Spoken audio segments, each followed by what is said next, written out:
আগামীকাল জুলাই স্মৃতি জাদুঘর উদ্বোধন করবেন প্রধানমন্ত্রী। সর্বসাধারণের জন্য খোলা হবে বৃহস্পতিবার।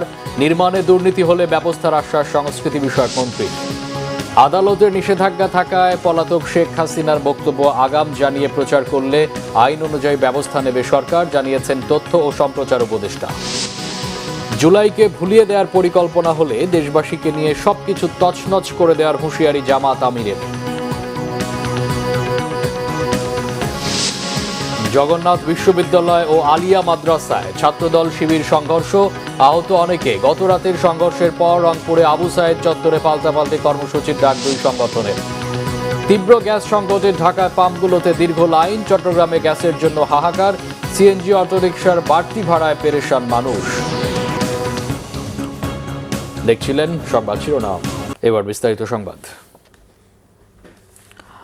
আগামীকাল 5 অগস্ট জুলাই স্মৃতি জাদুঘর আনুষ্ঠানিকভাবে উদ্বোধন করবেন প্রধানমন্ত্রী তারেক রহমান। মঙ্গলবার সচিবালয়ে এক সংবাদ সম্মেলনে সংস্কৃতি মন্ত্রী নিতাই রায়চৌধুরী এই তথ্য জানিয়েছেন। সংবাদ সম্মেলনে মন্ত্রী আরও জানান, আগামীকাল 5 অগস্ট প্রধানমন্ত্রী আনুষ্ঠানিকভাবে উদ্বোধনের পর জাদুঘরটি কেবল শহীদ পরিবারের সদস্যদের পরিদর্শনের জন্য উন্মুক্ত থাকবে। এরপর 6 তারিখ থেকে সর্বসাধারণের প্রবেশ করতে পারবেন এই জাদুঘরে। পরিদর্শন ফি হিসেবে প্রাপ্তবয়স্কদের জন্য 50 টাকা এবং শিশুদের জন্য 25 টাকা নির্ধারণ করা হয়েছে। এক প্রশ্নের জবাবে মন্ত্রী বলেন, জুলাই স্মৃতি জাদুঘর নির্মাণ ও পরিচালনায় কোনো অনিয়ম হয়ে থাকলে তা তদন্ত করা হবে। তদন্ত কেউ দোষী সাব্যস্ত হলে কঠোর আইনি ব্যবস্থা নেওয়ার কথাও জানান মন্ত্রী। জাদুঘরের উদ্বোধনী অনুষ্ঠানে জুলাই গণ অভ্যুত্থানের বীরত্বগাথা, আত্মত্যাগের স্মৃতিচারণ ও গণমানুষের গ্রহণের স্মৃতি তুলে ধরা হবে। আয়োজন করা হবে নানা অনুষ্ঠানমালার। আগামীকাল 5 তারিখে সকাল 9টায় মাননীয় প্রধানমন্ত্রী তিনি প্রধান অতিথি হিসেবে জুলাই স্মৃতি জাদুঘর শুভ উদ্বোধন ঘোষণা করবেন এবং কালকে এই ঘোষণা পরপরই আমাদের একটা আলোচনা সভা আছে এবং সেই আলোচনা সভা পরে ফলক উন্মোচন আছে। প্রথমে ফলক উন্মোচন। প্রধানমন্ত্রী তারেক রহমান আগামী ডিসেম্বরের মধ্যে কৃষকের পূর্ণাঙ্গ তালিকা নির্ভুল ও স্বচ্ছভাবে প্রণয়নের নির্দেশ দিয়েছেন। কৃষকের অধিকার নিশ্চিত করতে যাচাই বাছাইয়ের মাধ্যমে এই কার্যক্রম বাস্তবায়ন করতে বলেন তিনি। সচিবালয় মন্ত্রিপরিষদ বিভাগে প্রধানমন্ত্রীর কার্যালয়ে কৃষক কার্ড বিষয়ক এক সভায় সংশ্লিষ্টদের তিনি এই বিষয়ে নির্দেশনা দেন। ছবি ও কিউআর কোড সম্বলিত এই কার্ডে কৃষকের পরিচয় ছাড়াও কৃষি উৎপাদন, সরকারি সহায়তা এবং কৃষি বাজার সংক্রান্ত বিভিন্ন তথ্য সংরক্ষিত থাকবে। সভায় জানানো হয়, এরই মধ্যে কৃষকদের ব্যাংক হিসাব খোলার কার্যক্রম শুরু হয়েছে। কৃষি খাতে সরকারের দেয়া ভর্তুকি, সহজ শর্তের ঋণ প্রণোদনা এবং অন্যান্য সরকারি সুবিধা প্রকৃত কৃষকের কাছে দ্রুত ও সহজে পৌঁছে দিতে কৃষক কার্ড চালু করা হয়েছে। চলতি অর্থবছরে 43 লাখ কৃষক এই কার্ডের সুবিধা পাবেন। পরবর্তী 3 বছরের মধ্যে দেশের 2 কোটি কৃষককে এই কর্মসূচির আওতায় আনার পরিকল্পনা রয়েছে সরকারের। প্রধানমন্ত্রী তারেক রহমানের সঙ্গে সৌজন্য সাক্ষাৎ করেছেন মার্কিন প্রশান্ত মহাসাগরীয় নৌবহরের কমান্ডার অ্যাডমিরাল স্টিফেন টি কোহলার। সচিবালয়ের মন্ত্রিপরিষদ বিভাগে এই সাক্ষাৎ অনুষ্ঠিত হয়। বৈঠকে মানবিক সহায়তা, দুর্যোগ ব্যবস্থাপনায় বাংলাদেশের সক্ষমতা ও অবদান নিয়ে আলোচনা হয়। প্রধানমন্ত্রী 1991 সালে বাংলাদেশে আঘাত হানা ঘূর্ণিঝড়ের পর মার্কিন যুক্তরাষ্ট্র পরিচালিত অপারেশন দি অ্যাঞ্জেল এর কথা স্মরণ করেন। মার্কিন কমান্ডার বিভিন্ন নৌ মহড়ায় বাংলাদেশের অংশগ্রহণের বিষয়টি তুলে ধরেন। এ প্রসঙ্গে তিনি জানান, আগামী কারাট মহড়া নভেম্বরে বাংলাদেশে অনুষ্ঠিত হবে। এছাড়া তিনি সিঙ্গাপুরে অনুষ্ঠিত সি ভিশন এক্সারসাইজ এ বাংলাদেশের অংশগ্রহণের কথাও উল্লেখ করেন। ভবিষ্যতে নিয়মিতভাবে অনুষ্ঠিত রিম অফ দ্য প্যাসিফিক মহড়া ও প্রশিক্ষণ কার্যক্রমে বাংলাদেশের অংশগ্রহণের প্রত্যাশা করেন কমান্ডার। আদালতের নিষেধাজ্ঞা থাকায় পলাতক শেখ হাসিনার বক্তব্য আগাম জানিয়ে প্রচার করলে আইন অনুযায়ী সরকার ব্যবস্থা নেবে বলে জানিয়েছেন তথ্য ও সম্প্রচার উপদেষ্টা ডক্টর জাহিদুর রহমান। তিনি বলেন, এর আগে সতর্ক করা হয়েছিল, এবার ব্যবস্থা নেওয়া হবে। সচিবালয়ে মঙ্গলবার সাপ্তাহিক ব্রিফিংয়ে উপদেষ্টা ডক্টর জাহেদ দাবি করেন, গ্যাস সংকটের কারণে বাসাবাড়ি ও শিল্পে বিদ্যুতের ব্যবহার বৃদ্ধি পাওয়ায় লোডশেডিং কিছুটা বেড়েছে। সমস্যার সমাধানে সরকার উদ্যোগ নিয়েছে বলে জানান তিনি। ঢাকার বাইরে বিদ্যুৎ সংকটের কথা স্বীকার করে উপদেষ্টা জানান, এলএনজি টার্মিনালে দুর্ঘটনায় এই অবস্থা হয়েছে। উপদেষ্টা বলেন, কয়েকদিনের মধ্যেই ধাপে ধাপে গ্যাসের সংকট কেটে যাবে। অতিরিক্ত বিদ্যুৎ বিলের অভিযোগ নিকটস্থ কেন্দ্রে অভিযোগ দিতে অনুরোধ করেন তিনি। এই মুহূর্তে বাংলাদেশে কোনো ভূ রাজনৈতিক চাপে নেই বলেও জানান প্রধানমন্ত্রীর এই উপদেষ্টা। এবং সেটা পাবলিশ করে, এটা অবশ্যই আদালতের রায় ভায়োলেট করা হবে। আমরা এই ব্যাপারে ব্যবস্থা নেব। আমরা আগের বার একটা সতর্কতা দিয়েছিলাম, আপনাদের নিশ্চয়ই মনে আছে, আপনাদের যারা করেছেন তাদের ব্যাপারে আমরা এবার আবার স্মরণ করিয়ে দেব যে এই কাজ কেউ যেন না করেন, এটা থেকে বিরত থাকেন। গ্যাস কমে যায়, খেয়াল করুন, আমরা বাসা বাড়িতে অনেকে ইলেকট্রিক চুলা ব্যবহার করা শুরু করেছি। একই সাথে যেসব শিল্পে ক্যাপটিভ বিদ্যুৎ কেন্দ্র ছিল, তারা সরকার থেকে গ্যাস নিয়ে বিদ্যুৎ উৎপাদন করে নিজে চলতো, তাদের যেহেতু গ্যাসের সংকট হলো, তারা এখন আমাদের গ্রিডের যে বিদ্যুৎ সেটা ব্যবহার করা শুরু করেছেন। ফলে গ্যাসের সংকটের কারণে বিদ্যুতের চাহিদাও অনেক বেড়ে গেছে। জুলাইকে ভুলিয়ে দেওয়ার পরিকল্পনা হলে দেশবাসীকে নিয়ে সবকিছু তছনছ করে দেওয়া হবে বলে হুঁশিয়ারি দিয়েছেন জামাতের আমির ও বিরোধী দলের নেতা ডাক্তার শফিকুর রহমান। বলেন, আধিপত্যবাদের কাছে কখনো মাথা নত করতে রাজি নয় জামাত। মঙ্গলবার রাজধানীর সিডাপ মিলনায়তনে আজাদী সংগ্রামের পটভূমিতে জুলাই বিপ্লব 2024 বইয়ের মোড়ক উন্মোচন অনুষ্ঠানে প্রধান অতিথির বক্তব্যে এসব কথা বলেন তিনি। বলেন, এদেশে ফ্যাসিবাদ স্বাধীনতা পরবর্তী 54 বছরে ধীরে ধীরে জেঁকে বসেছে। সময়ের পরিক্রমায় বিভিন্ন সরকার মুক্তিযুদ্ধের স্টেক হোল্ডার দাবি করলেও মুক্তিযুদ্ধ নিয়ে সঠিক ইতিহাস লিপিবদ্ধ করতে ব্যর্থ হয়েছে তারা। জামাত আমির আরও বলেন, স্বাধীনতার 55 বছর পার হলেও মুক্তিযুদ্ধ এবং শহীদদের কোনো সঠিক তালিকা প্রকাশ পায়নি। এ সময় জুলাই যোদ্ধাদের গায়ে হাত না দিতে সরকারের প্রতি আহ্বান জানান তিনি। বলেন, তাদের গায়ে হাত দেওয়া হলে তা হবে নেমক হারামি। কোনো ভোট হলো, কোনো রায় হলো, 70% মানুষ ভোট দিল, এখন সরকারি দল মানবে না। হ্যাঁ, মানবেন, অবশ্যই মানবেন, ইনশাল্লাহ মানবেন, ইনশাল্লাহ মানতে হবে। কি হচ্ছে এগুলো? তাইলে কি জুলাইকে ভুলিয়ে দেওয়ার একটা নিরন্তর উল্টা সংগ্রাম শুরু হয়েছে? যদি সেরকম কোনো সংগ্রাম হয়ে থাকে, আমরা মহান আল্লাহর উপর ভরসা করে বলছি, দেশবাসীকে সাথে নিয়ে এই সমস্ত কিছু ইনশাআল্লাহ তছনছ করে দেওয়া হবে। দর্শক, এই মুহূর্তে রাজধানীর কৃষিবিদ ইনস্টিটিউটে জুলাই জাগরণের অনুষ্ঠানে বক্তব্য রাখছেন প্রধানমন্ত্রী তারেক রহমান। আমরা সরাসরি যাচ্ছি সেখানে। জনগণ স্বাভাবিকভাবে পৃথিবীর ইতিহাস যদি আমরা দেখি, যে কোনো সময় যে কোনো আন্দোলনেই ধীরে ধীরে গড়ে ওঠে এবং এক সময় সেখানে জনগণ পার্টিসিপেট করে। বাংলাদেশেও জুলাই আগস্ট যেটি হয়েছে, জুলাই আগস্টে যে সফলতা এসছে, এটিও একইভাবে জনগণ যখন সম্পূর্ণভাবে সম্পৃক্ত হয়েছে, জনগণের সেই আন্দোলন সফল হয়েছে। অর্থাৎ জুলাই আগস্টে যে আন্দোলন, এটি ছিল সম্পূর্ণভাবে জনগণের আন্দোলন। জনগণ পরিবর্তন চেয়েছিল বলেই সেই আন্দোলন সফল হয়েছে। ঠিক যেভাবে 1971 সালে বাংলাদেশের জনগণ একটি স্বাধীন সার্বভৌম রাষ্ট্র চেয়েছে বলেই সেদিন আমাদের স্বাধীনতা অর্জন হয়েছিল 1971 সালে। আমরা সবচেয়ে প্রথম মরহুমা দেশনেত্রী খালেদা জিয়ার নেতৃত্বে বাংলাদেশের জনগণের সামনে এটি সংস্কার প্রস্তাব দিয়েছিলাম। যেই সংস্কার প্রস্তাব আমরা দিয়েছিলাম, যখন আমরা দিয়েছিলাম রাজনৈতিক প্ল্যাটফর্ম থেকে, রাজনৈতিক দলের অবস্থান থেকে, তখন বাংলাদেশের অনেক ব্যক্তি পরবর্তীতে যারা বিভিন্ন সংস্কার নিয়ে যারা বিভিন্ন রকম কথা বলেছেন, বা যেই দলগুলো, অনেকগুলো দল বলেছে, তারা তখন কেউই সংস্কারের কথা বলেনি।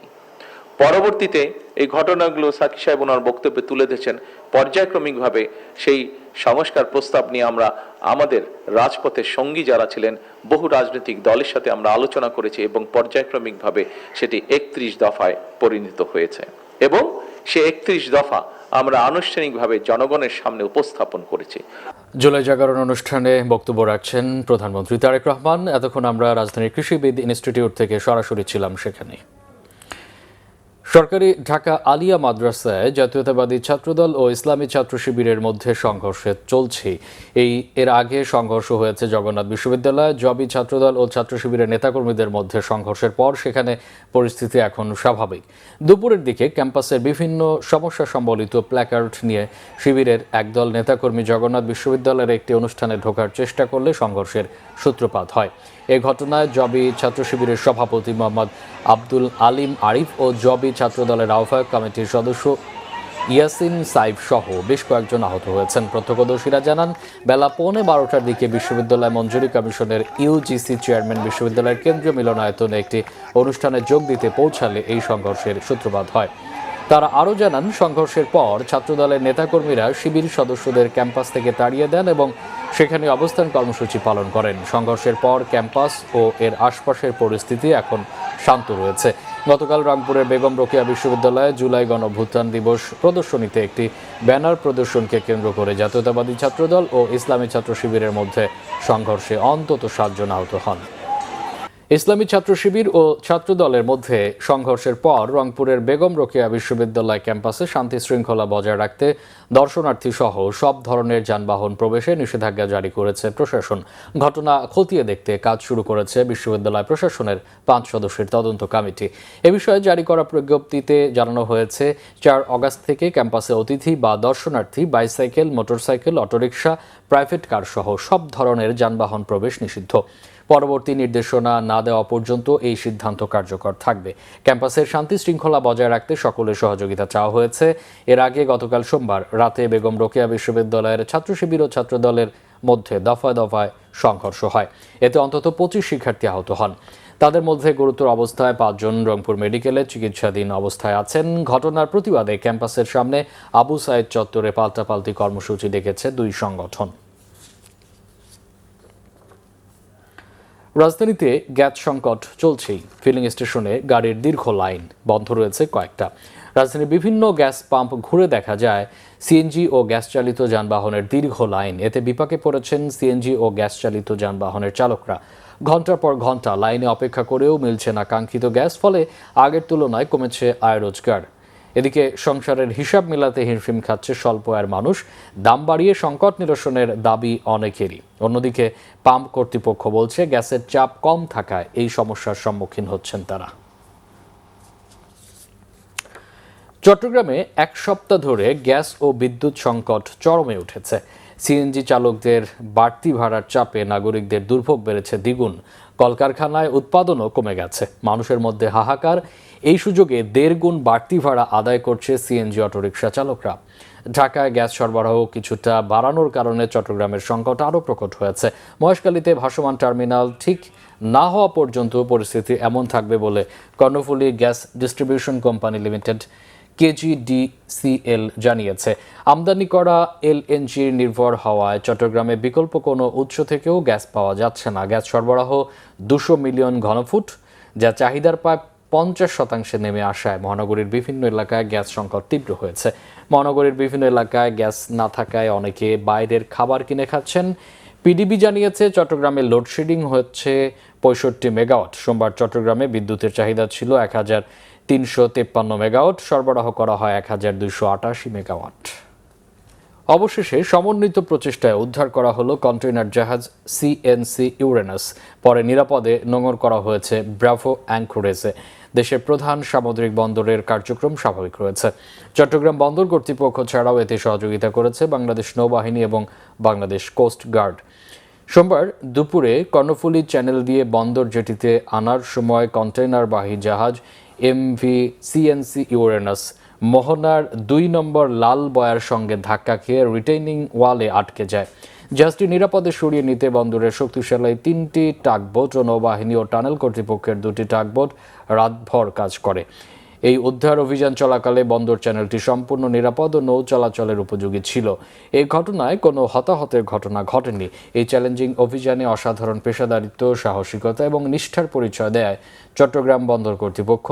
সকল পাইলট, ট্রাক ক্রু, নৌ বিভাগের কর্মী এবং বাংলাদেশ নৌবাহিনী ও কোস্টগার্ডের সদস্যদের প্রতি আন্তরিক অভিনন্দন ও কৃতজ্ঞতা জানিয়েছেন। চীনের শিকৌ বন্দর থেকে আসা 9.50 মিটার ড্রাফটের এই জাহাজটিতে মোট 1282 TEUS পণ্য এবং মাস্টার সহ 24 জন নাবিক রয়েছেন। জাহাজটির স্থানীয় এজেন্ট এপিএল বাংলাদেশ। দেশের বিভিন্ন জায়গার আরও কিছু খবর নিয়ে এবার দেখুন একটি ডেস্ক রিপোর্ট। জলবায়ু পরিবর্তনের বিরূপ প্রভাব মোকাবেলা এবং পরিবেশ ভারসাম্য রক্ষায় বৃক্ষরোপণ কর্মসূচির উদ্বোধন করা হয়েছে সাতক্ষীরায়। এই কর্মসূচির উদ্বোধন করেন জেলা পরিষদের প্রশাসক ও বিএনপির কেন্দ্রীয় নেতা হাবিবুল ইসলাম হাবিব। বর্জ্য ব্যবস্থাপনা পরিচালনা বিষয়ক চুক্তি স্বাক্ষর হয়েছে চাঁপাইনবাবগঞ্জের শিবগঞ্জে। দুপুরে পৌরসভার সম্মেলন কক্ষে এতে প্রধান অতিথি হিসেবে বক্তব্য রাখেন প্রধানমন্ত্রীর পরিবেশ, বন ও জলবায়ু পরিবর্তন বিষয়ক বিশেষ সহকারী ডক্টর মোহাম্মদ সাইমুম পারভেজ। শিক্ষার্থীদের মাঝে বিভিন্ন ফলদ ও বনজ গাছের চারা বিতরণ করা হয়েছে বাগেরহাটে। সকালে জেলা পুলিশ লাইন্স প্রাঙ্গণে শিক্ষার্থীদের নিয়ে গাছের চারা রোপণ করেন খুলনা রেঞ্জের ডিআইজি মোহাম্মদ মোস্তাফিজুর রহমান। জুলাই অভ্যুত্থান দিবস উপলক্ষে আলোচনা সভা ও দোয়া মাহফিল হয়েছে ঝিনাইদহে। সকালে স্থানীয় রেড ক্রিসেন্ট সম্মেলন কক্ষে এতে বক্তব্য রাখেন জেলা পরিষদের chairman advocate M A Majid সহ অন্যরা। ফেনীর মহিপালে জুলাই গণ অভ্যুত্থানে 11 শহীদের স্মরণে দোয়া মাহফিল ও দুস্থদের মাঝে খাবার বিতরণ করা হয়েছে। এতে প্রধান অতিথি ছিলেন জেলা বিএনপির যুগ্ম আহ্বায়ক আনোয়ার হোসেন পাটোয়ারি। খাগড়াছড়ির রামগড়ে ইউপিডিএফ এর মদদে বাঙালিদের ভূমি দখলের অভিযোগে সংবাদ সম্মেলন করেছে গুচ্ছগ্রাম ভূমি রক্ষা কমিটি। স্থানীয় প্রেস ক্লাবে গুচ্ছগ্রামবাসী নিরাপত্তায় সেনা ক্যাম্প স্থাপনের দাবিও জানান সংগঠনের নেতারা। সিলেটে আন্তর্জাতিক উচ্চশিক্ষার সুযোগ সম্প্রসারণ বিষয়ক মতবিনিময় সভা হয়েছে। নগরীর একটি হোটেলে সাংবাদিক, শিক্ষাবিদ ও অংশীজনদের এই সভায় প্রধান অতিথি ছিলেন এমএইচ গ্লোবালের সিও গোলাম মর্তুজা। জুলাই যোদ্ধাদের বীরত্ব ও সম্মানে প্রীতি ফুটবল ম্যাচ হয়েছে কুড়িগ্রামে। খলিলগঞ্জ স্কুল অ্যান্ড কলেজ মাঠে খেলা শেষে বিজয়ীদের হাতে পুরস্কার তুলে দেওয়া হয়। উপস্থিত ছিলেন কলেজের গভর্নিং বডির সভাপতি অধ্যাপক শফিকুল ইসলাম বেবু এবং ভারপ্রাপ্ত অধ্যক্ষ Begum Sultana Saleha. Bangla vision news desk. এই ছিল এখনকার মতো। পরে সংবাদ সন্ধ্যা 7:30টায় দেখার আমন্ত্রণ রইল। এছাড়া বাংলা ভিশন সংবাদ ও সংবাদ সংশ্লিষ্ট অনুষ্ঠান দেখতে ভিজিট করুন www.bpnews24.com ও facebook.com/banglavisionnews এবং সাবস্ক্রাইব করুন youtube.com/banglavisionnews। এতক্ষণ সাথে থাকায় অসংখ্য ধন্যবাদ।